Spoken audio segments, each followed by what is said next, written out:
여러분 안녕하세요. 쯔쌤입니다. 오늘은 유통관리사 3급 자격증 강의의 2강 서비스 유통을 공부하실 차례입니다. 여러분 오늘도 저와 함께 열심히 공부하실 준비 되셨죠? 하루하루 공부하시면서 내가 목표로 하고 있는 합격에 조금 더 다가갔어. 나 정말 잘했어. 나 지금 열심히 공부하고 있다. 이런 마음, 이런 기쁜 마음을 가지고 긍정적으로 공부를 해주시면 저도 함께 행복할 것 같습니다. 그럼 오늘 수업도 한번 시작해 볼까요? 교재로는 8페이지 들어가 주시면 됩니다. 제목이 서비스 유통인데요. 저랑 지난 시간에 유통의 개념이 뭔지 그리고 유통 경로가 무엇인지 그런 기본적인 개념들을 학습해 보시면서 어떤 물건이 공장에서 만들어져서 우리 소비자들의 손에 들어오기까지의 그 과정을 공부를 하셨잖아요. 이제 2강에서는 서비스에 대해서 이야기를 하고 있습니다. 여러분 어떤 유형, 그러니까 우리가 손으로 만질 수 있는 물건만 유통이 되는 게 아니에요. 지금 제가 생산하고 있는 이 교육 서비스를 생각을 해보시면 아주 쉽습니다. 제가 지금 여러분들께 유튜브라는 채널을 통해서 교육 서비스를 생산해서 여러분들은 지금 이 자리에서 소비를 하고 계시잖아요. 이렇게 형태가 정해져 있지 않는 어떤 사람의 행위로 만들어지는 그런 형태를 우리는 서비스라고 부르고, 여러분들도 일상생활에서 굉장히 많은 서비스를 접하고 계시죠. 여기서 제가 먼저 드리고 싶은 말씀은 뭐냐면, 제품, 우리가 1강에서 배웠던 제품뿐만 아니라 서비스도 유통이 된다라는 점입니다. 자, 예를 들어서 제가 지금 여러분들께 전달해드리고 있는 이 교육 서비스. 학교나 학원에서도 이런 교육 서비스를 접하실 수 있죠. 그리고 저도 이번 주 금요일에 미용실 예약해놨는데, 우리가 미용실 가서 머리를 자르거나 파마를 한다든지 하는 미용 서비스도 물건이 아니라 행위로 제공을 받는 그런 서비스입니다. 또 이제 코로나 끝나고 나서 여러분들 여행 많이 다니실 텐데요. 뭐 제주도를 가든 해외여행을 가든 우리가 비행기를 타고 가잖아요. 비행기를 탈 때는 어떤 서비스를 제공받죠? 바로 항공 서비스를 제공받습니다. 이렇게 우리는 일상생활에서 수많은 서비스들을 접하고 있어요. 이 서비스의 특징이 무엇인지 먼저 설명을 한번 해드리도록 하겠습니다. 1번 보시면 서비스의 성격이라고 나오는데요. 서비스의 성격은 4가지가 있어요. 무형성, 비분리성, 소멸성, 이질성. 이 4가지는 여러분들이 서비스의 특징 4가지 하나의 세트로 꼭 공부를 해주시고 암기해 주셔야 되는 부분입니다. 기출 문제의 출제도 굉장히 많이 되었었던 부분일 뿐만 아니라 굉장히 베이직하게 쉬운 난이도로 출제가 되기 때문에 요거 안 외우시면 쉬운 문제 틀리실 수 있어요. 그래서 요거는 꼭 오늘 외우고 가시는 거예요. 자, 서비스의 성격을 생각을 해보시면 첫 번째, 형태가 정해져 있지 않죠. 어떤 사람들의 행위로서 전달이 됩니다. 그래서 우리가 형태를 가지고 있다라는 말을 유형성이라고 하는데, 유형성의 반대말 서비스는 무형성의 특징을 가집니다. 그래서 반대말도 시험에 오답으로 출제가 될 수 있기 때문에 여기다가 유형성이라고 한번 써볼게요. 자, 서비스의 성격 2번째로는요, 비분리성입니다.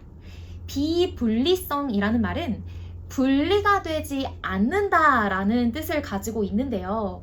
여기서 뭐가 분리가 되지 않냐면 바로 서비스의 생산과 소비가 분리되지 않는다라는 뜻입니다. 여러분들이 만약에 미용실을 가셨다고 생각을 해보세요.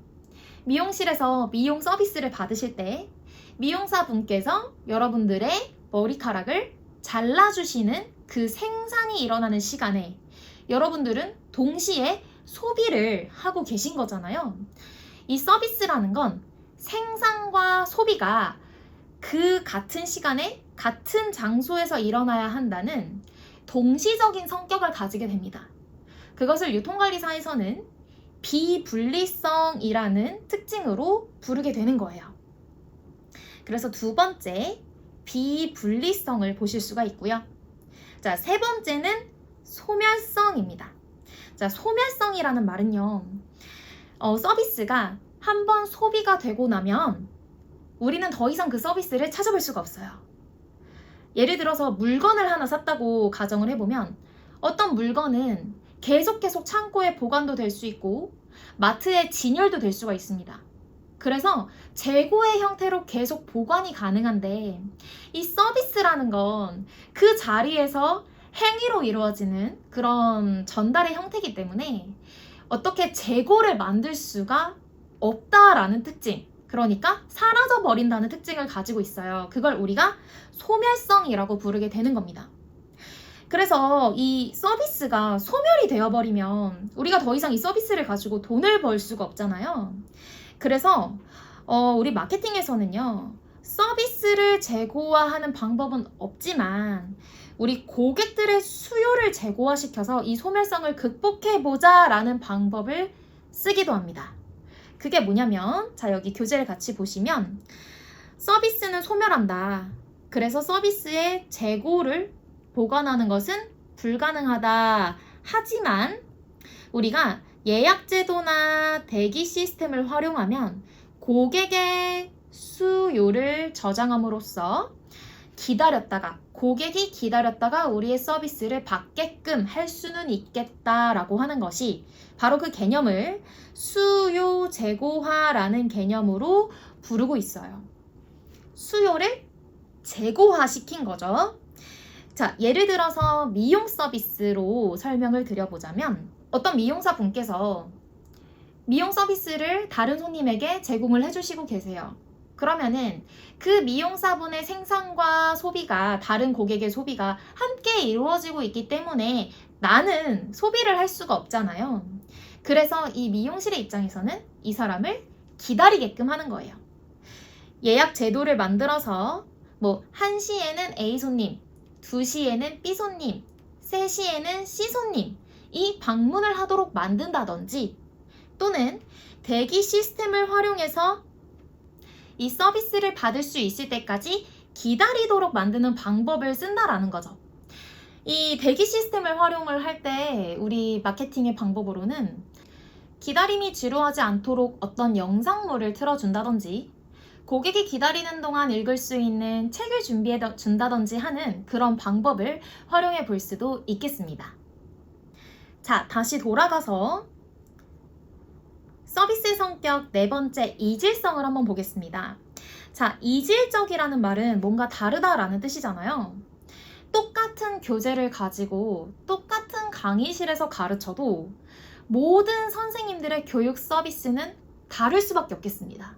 왜냐하면 이 서비스라는 건 결국 사람이 전달을 하는 것이기 때문에 이 똑같은 사람이 전달을 한다고 하더라도요, 1시에 한 강의와 2시에 한 강의, 그리고 3시에 한 강의는 역시나 다를 수밖에 없는 거죠.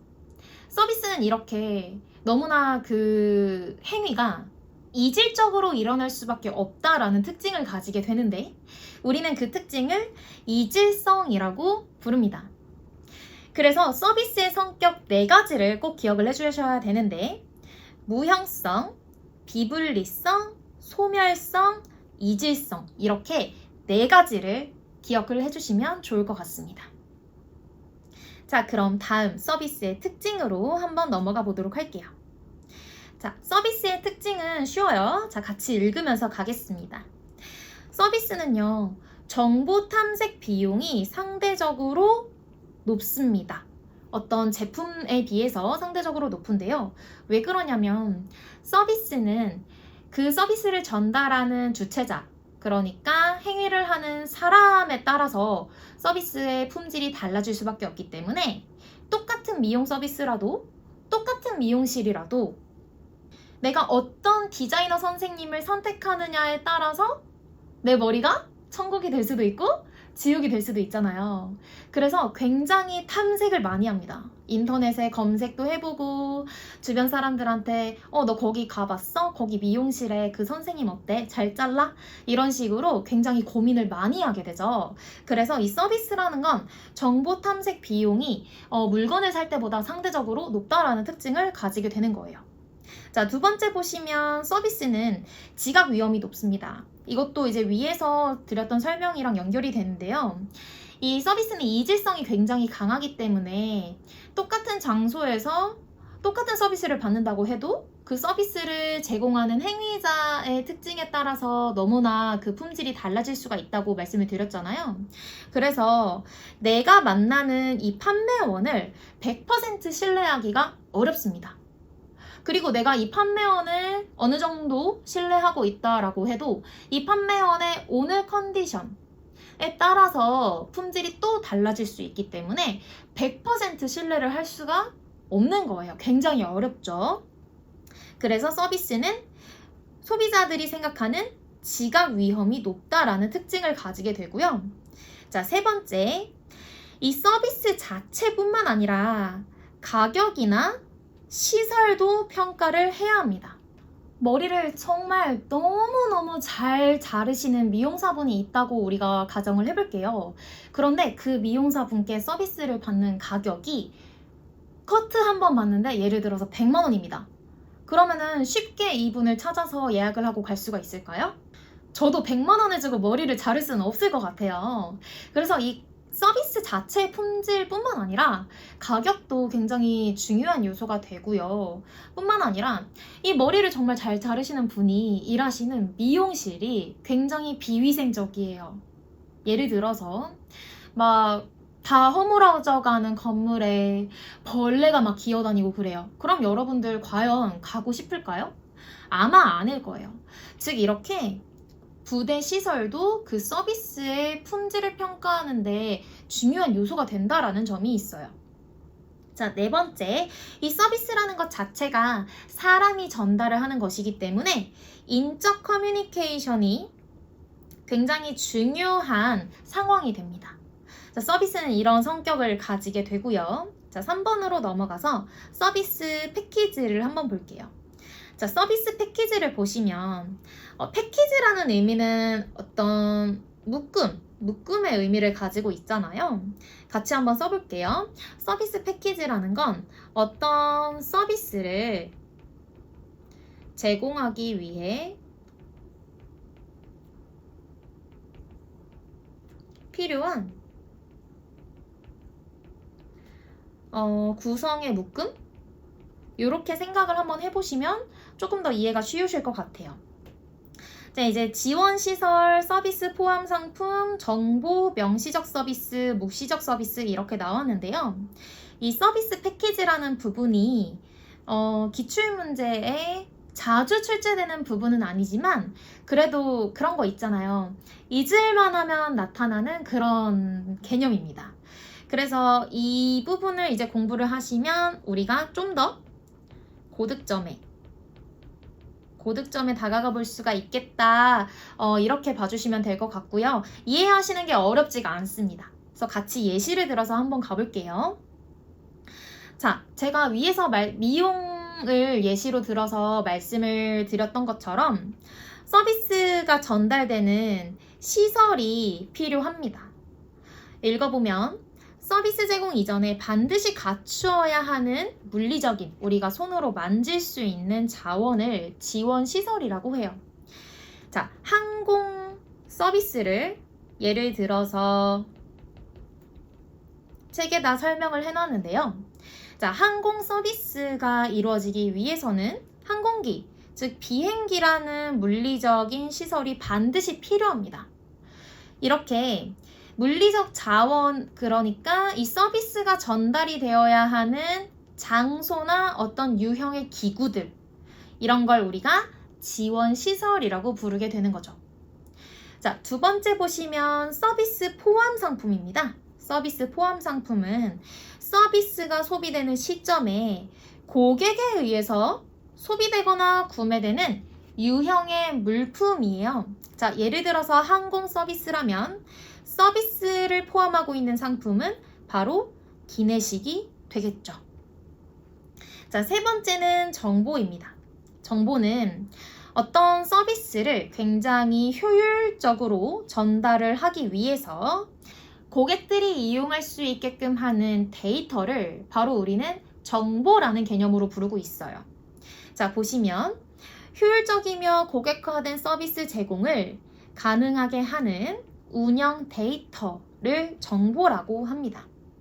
우리가 이제 비행기를 예매를 한다면 비행기를 예매하기 전에 비행기에 어떤 좌석이 남아있는지, 좌석은 몇 개가 남아있는지를 미리 볼 수 있잖아요.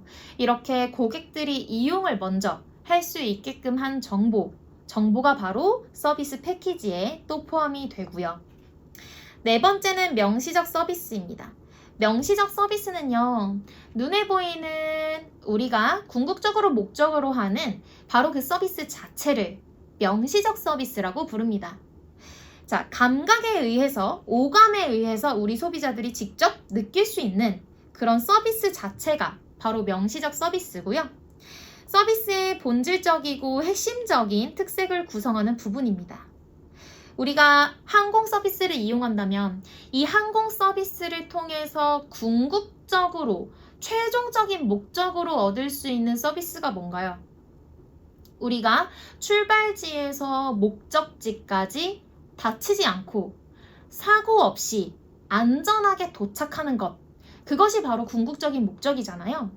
항공 서비스의 궁극적인 목적은 안정적인 비행이다라고 할 수가 있습니다. 다음은 묵시적 서비스입니다. 자, 묵시적 서비스는 서비스가 제공이 되는 동안에 고객이 희미하게 느끼는 심리적인 혜택이나 서비스의 외관적인 특색을 묵시적인, 우리가 이제 묵자는 암묵적이다 라는 말을 쓸 때 쓰잖아요. 묵시적인, 잘 보이지 않는 흐릿하게 느껴지는 그런 특색, 서비스, 이런 서비스를 묵시적인 서비스라고 부르는 거예요. 예를 들어서 이제 항공 서비스를 이용하는 동안에 비행 중에 옆 사람들한테 잘 보이지 않게끔 사생활이 보호가 잘 된다든지, 승무원분들이 너무나 배려 깊고 친절하게 대해주셔서 감각적인 경험을 했다든지 하는 방식으로 이렇게 묵시적 서비스를 소비자들은 또 경험을 해볼 수가 있습니다. 이렇게 5가지를 합쳐서 우리는 서비스 패키지라고 부르는 거예요. 그러면 다음 페이지로 넘어가 볼까요? 4번은 완전 쉬운 내용입니다. 이 소비자들이 서비스를 경험하는 데 있어서 언제 가장 만족을 하냐, 그거를 분석한 결과예요. 그냥 한번 읽어보고 넘어가셔도 여러분들이 충분히 이해하시기가 쉬울 거예요. 자, 첫 번째, 이 서비스가 제공이 되기까지 기다리는 시간이 짧을수록 만족합니다. 그리고 판매하는 제품이 많을수록, 다양할수록 소비자들은 만족을 하고요.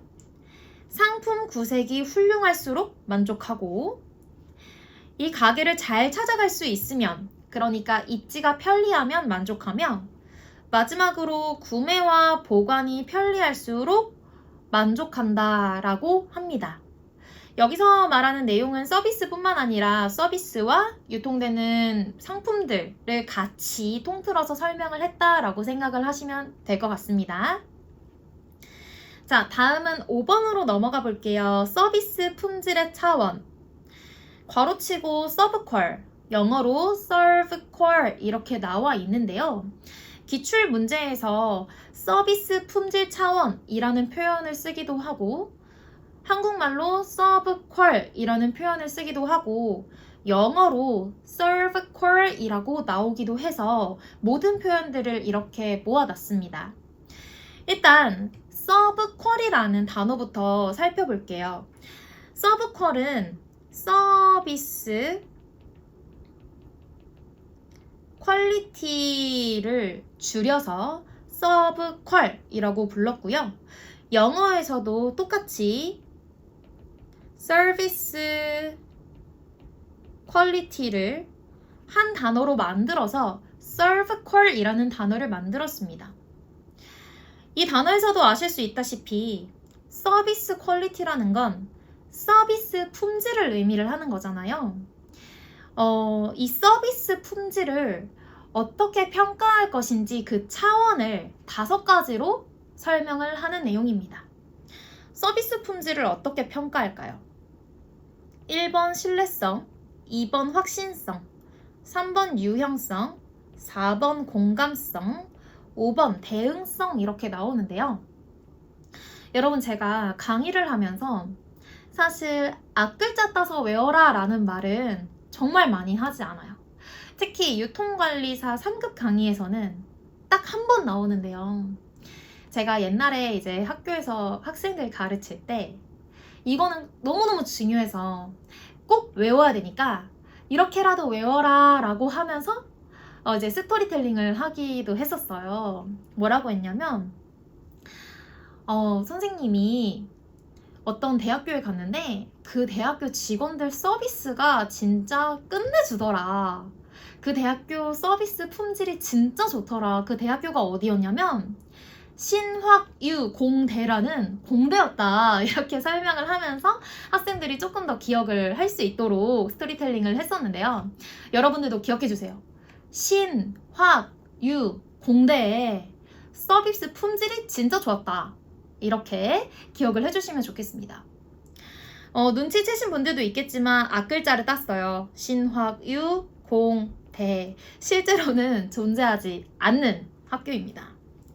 자, 이 신확유공대는 제가 방금 강조를 드렸던 것처럼 서비스의 퀄리티를 측정하고 평가하는 그런 5가지 차원을 이야기를 하고 있고요. 기출문제에 정말 많이 등장했던 부분이라 제가 앞글자를 따서 외우도록 이제 한 겁니다. 먼저 1번 보시면요. 신뢰성이 나옵니다. 신뢰성. 신뢰성은 이 서비스가 처음에 약속했던 품질만큼의 서비스 수행이 되었는지 철저하게 그리고 정확하게 서비스가 이루어졌는지를 바로 신뢰성이라고 합니다. 자, 2번째는 확신성이에요. 확신성은 이 서비스를 전달하는 판매원, 이 서비스를 전달하는 종업원들의 지식과 기술이 높은 수준일수록 확신성이 크다라고 설명을 할 수가 있습니다. 그 다음에 3번째는 유형성인데요. 이 서비스가 이루어지는 시설, 그러니까 어떤 건물이나 뭐 인테리어, 그리고 이 사무실 안에서 사용하는 비품이 어떤지 이런 물리적인 시설의 수준을 우리는 유형성이라고 부를 수가 있습니다.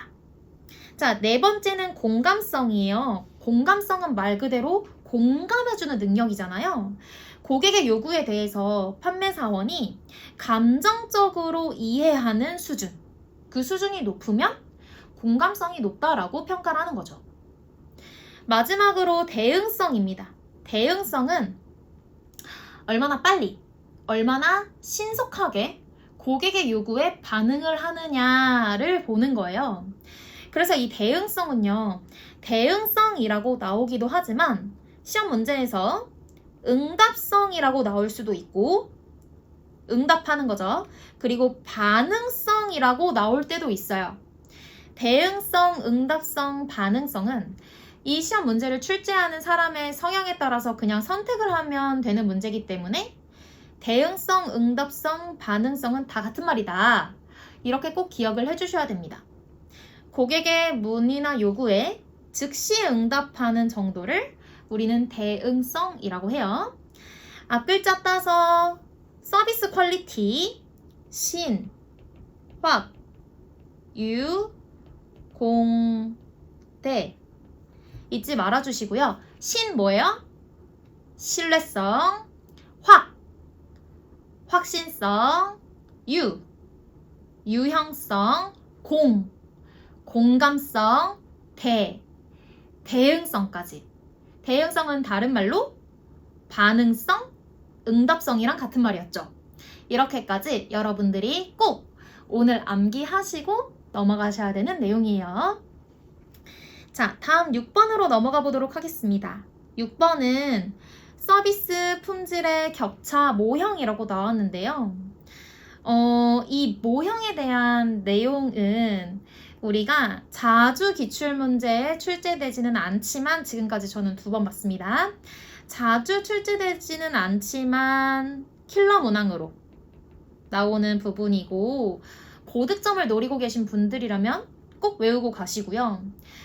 나는 고득점까지는 필요 없어. 나는 너무 어려운 거 외우는 시간을 좀 줄이고 싶어 라고 하시는 분들은 저는 그냥 가볍게 패스하셔도 된다라고 생각을 합니다. 그래도 우리 수업이니까 한 번쯤 들어보시고는 가셔야겠죠. 그래서 이제 여러분들 이거는 지금 당장 암기할 건 아니지만 한번 이해는 해볼 거야 라는 마음가짐으로 들어주시면 좋을 것 같아요. 자, 이 서비스 품질의 격차 모형은 이제 이 서비스를 제공하는 사람이 있고 서비스를 소비하는 사람이 있잖아요. 이 사람들 사이에서 일어나는 격차를 통해서 이 서비스의 품질을 한번 측정을 해보겠다라는 거예요. 그래서 이 격차들을 이렇게 표로 도식화해서 나타낸 모형입니다. 자, 우선 개념을 보시면 고객이 서비스를 경험하기 전에 가지고 있었던 기대 수준과 실제로 서비스를 경험하고 제공받은 그 서비스에 대해서 인지한 차이를 통해서 결국에는 목적은 서비스의 품질을 측정해 볼 거야 라는 방법이고요. 이 그림으로 가셔서 제가 한번 설명을 드려보도록 하겠습니다. 이제 자, 고객이 있어요. 소비자가 있어요. 제가 귀엽게 그려볼게요. 자, 소비자는 서비스를 경험하기 전에 어느 정도의 품질이 될 거야 라고 머릿속으로 기대를 하게 돼요. 그리고 이제 이 서비스를 제공하기 전에 서비스 제공자는 소비자의 기대를 예상하죠. 소비자들이 내 서비스에 대해서 어느 정도로 기대를 하고 있을 거야. 고객들을 만나서 직접 물어보기도 하고 또는 시장을 조사를 해보기도 하면서 이 경영자는 소비자들의 기대에 대해서 어느 정도 인식을 하게 될 거예요. 그러니까 자, 이 그림에서 보시면 맨 위에는 이제 소비자가 있는 거고 맨 밑에는요 서비스를 제공하는 제공자가 있는 거죠. 기업으로 치면 이제 경영자가 될 거고요.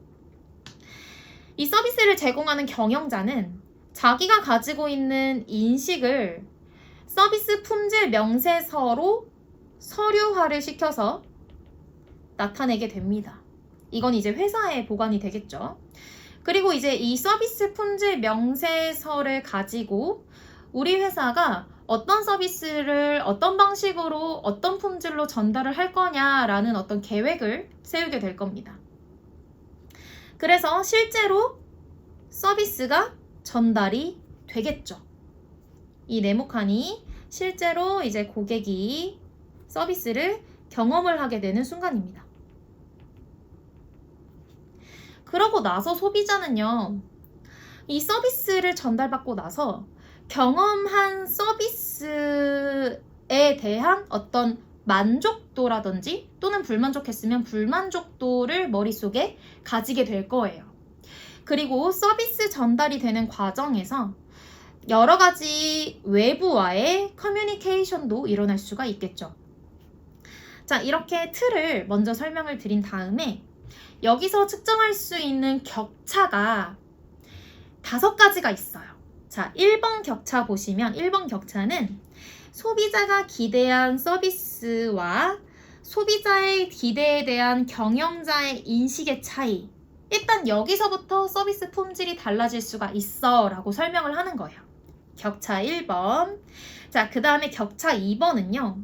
경영자가 인식은 했어요. 자, 근데 이 인식을 서류화 시키는데, 명세서로 서류화를 시키는데 얼마나 잘 했냐, 이 격차가 얼마나 나냐에 초점을 맞춘 게 격차 2번이에요. 자, 그 다음에 격차 3번은요. 얘네가 서비스를 어떻게 전달하겠다고 서류를 만들었어요. 이 기업에서 만든 서류와 실제로 전달된 서비스의 차이가 날 수밖에 없을 거 아니에요. 이 격차를 보는 게 바로 격차 3번입니다. 자, 그 다음에 격차 4번은요. 서비스가 전달되는 과정에서 외부와의 커뮤니케이션과의 격차는 얼마나 됐니? 서비스가 전달될 때 외부와의 커뮤니케이션이 잘 되었는지 보는 게 바로 격차 4번입니다. 마지막으로 격차 5번은 소비자 내부에서만 보는 거예요. 소비자가 서비스를 경험하기 이전에 기대했던 정도와 서비스를 경험한 후에 만족한 정도를 비교해서 서비스의 품질을 측정을 하게 되겠죠. 이게 바로 격차 5번입니다. 이렇게 격차 1, 2, 3, 4, 5를 통해서 서비스의 품질을 측정하겠다는 개념. 이게 바로 서비스 품질의 격차 모형이었습니다. 여러분, 5번에서 보셨던 신화규 공대 서브컬도 그렇고 6번에서 보셨던 서비스 품질의 격차 모형도 그렇고 외울 것도 많고 복잡하죠? 왜 그럴까요? 왜 이렇게 많은 학자들이 유통관리에서 서비스 품질을 어떻게 측정하지? 라는 고민을 가지고 이런 모형이나 이런 이론들을 만든 걸까요? 그 이유는 서비스 품질을 측정하는 것이 정말로 쉽지가 않기 때문이에요. 자, 왜냐하면 7번에서 설명을 드립니다. 서비스 품질을 측정하는 것이 어려워요. 그 이유는 첫 번째, 서비스 품질의 개념 자체가 사람이 사람에게 전달을 하는 것이기 때문에 매우 주관적이고 앞에서 설명드렸던 내용과 연관을 지어보자면 이질적입니다. 그래서 이 서비스 품질을 객관적으로 측정하는 것이 정말 어렵기 때문이에요. 자, 두 번째 보시면 서비스는 비분리성을 가지잖아요. 생산과 소비가 동시에 일어나야 돼요. 그래서 서비스가 100% 완료되기 전까지는 이 서비스의 품질을 미리 측정하기가 어렵다는 거죠. 품질을 측정하기가 어려워요. 서비스가 끝나고 나서 종합적으로 측정을 해야 되기 때문에 품질 측정이 또 어렵다는 거죠. 자, 세 번째는 이 품질 측정을 위한 고객의 의견을 파악하는데 시간이 오래 걸립니다. 그리고 아예 측정이 안 될 수도 있어요. 왜냐하면 여러분들 예를 들어서 어디에 가서 서비스를 받으셨는데 굉장히 불만족했습니다. 그러면 소비자는 두 가지 선택을 할 수 있죠. 첫 번째는 컴플레인을 걸고 당당하게 이야기를 해서 보상을 받던지 환불을 받던지 하는 방법을 선택을 할 수가 있고, 두 번째는 뭐예요? 나 이제 여기 다시는 안 가 하고 그냥 집에 갈 수가 있는 거죠. 이런 두 번째 같은 경우가 굉장히 많기 때문에 고객의 의견 파악을 아예 못할 수도 있고 기간이 매우 오래 걸릴 수도 있는 거예요. 자, 네 번째 보시면 고객도 서비스에 참여할 수밖에 없죠. 비분리성이에요. 비분리성으로 고객도 서비스에 참여할 수밖에 없기 때문에 서비스 제공자가 제공하는 서비스 자체의 품질만을 측정하기가 어렵다는 특징이 있습니다. 자, 마지막, 모든 경우에 적용될 수 있는 서비스의 품질을 정의하기가 어렵죠. 왜냐하면 서비스는 이질성을 가지기 때문에 어떤 사람이 전달하느냐, 어떤 시간에 전달하느냐, 어떤 장소에서 전달을 하느냐에 따라서 똑같은 서비스라도 품질이 계속 달라질 수밖에 없기 때문에 이 품질 측정이 어렵다라고 설명을 하는 거예요. 자, 2강 수업은 여기까지였습니다. 여러분 1강보다는 내용이 다소 짧지만 외울 것도 많고 이해하실 것도 많았을 거라고 생각이 드는데요. 꼭 복습해 보시고 이면지에 펜으로 한 번씩 주요한 개념들 써보시면서 암기해 주신 다음에 기출문제 한번 풀어주시면 저는 잠시 후에 기출문제 해설로 돌아오도록 하겠습니다.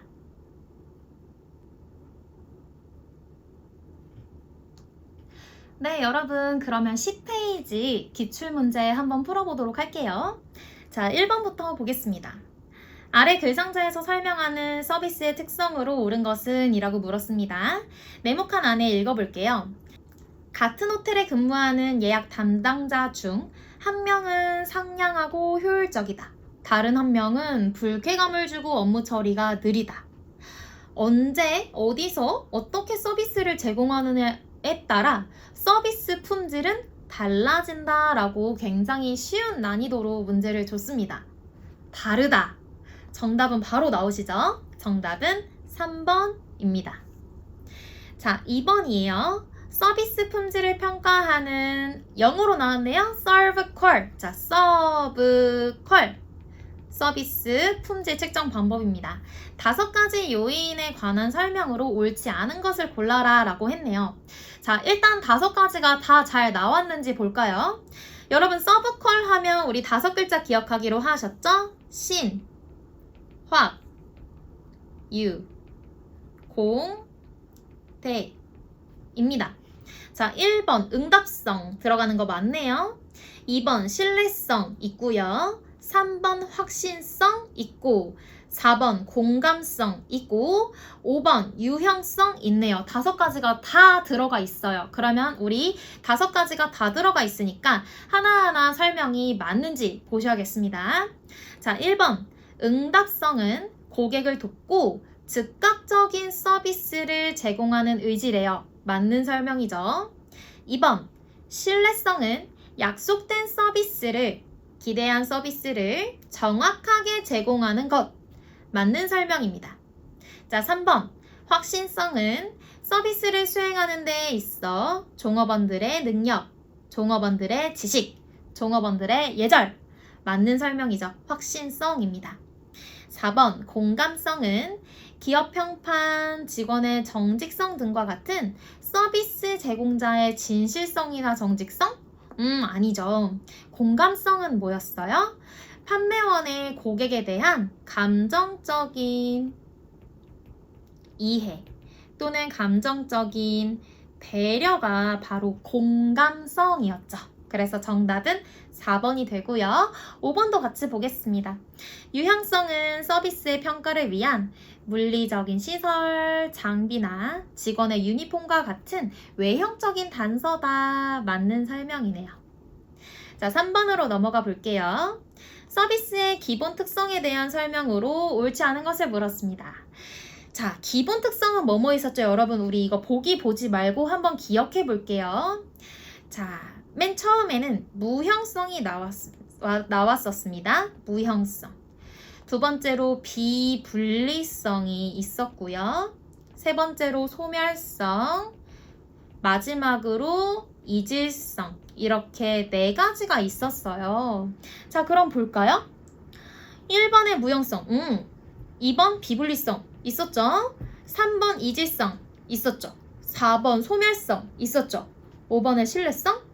여러분, 신뢰성은 서비스의 기본 특성으로 나온 부분이 아니라 서비스 퀄리티에 나온 부분이었잖아요. 그래서 이 문제는 뒤에 나와 있는 설명을 읽지 않아도 바로 정답 5번으로 골라보실 수가 있을 거예요. 이렇게 문제가 나오기도 해요. 이건 되게 쉽게 나온 부분이고, 자, 요거 우리 헷갈리지 않도록 해요, 여러분. 처음에 공부를 하실 때는 충분히 헷갈리실 수가 있어요. 자, 서브컬은요 5글자. 신, 확, 유, 공, 대. 이렇게 5글자로 서비스의 품질을 측정하는 5가지 방법을 의미하는 거고, 서비스의 특징, 서비스 자체가 가지고 있는 특징은 4가지였어요. 무형성, 비분리성, 소멸성, 이질성. 이렇게 4가지입니다. 이 위에 있는 서브컬이랑 서비스의 특징은 다른 개념이에요. 다른 개념이니까 따로따로 외워주셔야 되는 거예요. 자, 그래도 3번 읽어봐야죠. 자, 무형성. 서비스는 기본적으로 눈에 보이지 않기 때문에, 맞죠? 실체를 보거나 만질 수 없다. 그쵸? 자, 2번. 서비스는 생산과 소비가 동시에 일어나야 한대요. 맞네요. 소비되는 과정에서 소비자가 반드시 참여해야 한다는 특징이 있습니다. 자, 3번. 이질성. 생산 및 제공 과정의 가변적이라는 말은 변화가 가능하다라는 말이에요. 가변적인 요소가 많아서 한 고객에 대한 서비스가 다음 고객에 대한 서비스와 다를 수도 있다. 그쵸, 이질성이에요. 4번. 서비스는 재고와 저장이 불가능하기 때문에 한 번 생산된 서비스는 소비되지 않으면 곧바로 소멸, 없어져 버린다라는 특징, 소멸성 맞네요. 자, 그럼 4번으로 가보겠습니다. 고객이 소매업체, 여기서 소매업체라고 나왔지만 유통기관이에요. 유통기관의 서비스 품질을 평가하는 5가지 요소로 옳지 않은 것을 물었습니다. 자, 여러분 5가지 요소 물어봤으니까 뭐예요? 신, 확, 유, 공, 대 기억나셔야 돼요. 자, 볼까요? 신 찾아볼게요. 신. 일단 신이 없어요. 신뢰성이 빠졌어요. 신이 없어요. 자, 확 찾아볼게요. 2번에 있네요. 유 찾아볼게요. 유 3번에 있어요. 자, 공 찾아볼게요. 공감성 4번에 있네요. 대 없는데 다른 말. 응답성이 5번에 나왔네요. 자, 1번에 형평성이 나왔죠? 너무 초면이에요. 처음 보는 단어예요. 1번 정답이 되겠습니다. 자, 5번으로 넘어가 볼게요. 아래 글상자는 서비스의 특성 중 무엇을 설명하고 있는가? 읽어보시면 서비스는 생산 과정에서 소비가 동시에 이거 나오는 순간 이거는 뭐냐면은 생산과 소비가 동시 비분리성. 정답은 3번 비분리성이 되겠습니다. 여러분 문제 굉장히 쉽게 나오죠. 여기 있는 기출문제들은 전부 다 실제로 기출이 된 적이 있는 문제들만 제가 모아놓은 거라서 여러분들 오늘 공부하신 내용만으로도 유통관리사 3급 자격증 시험 합격에 한 발짝?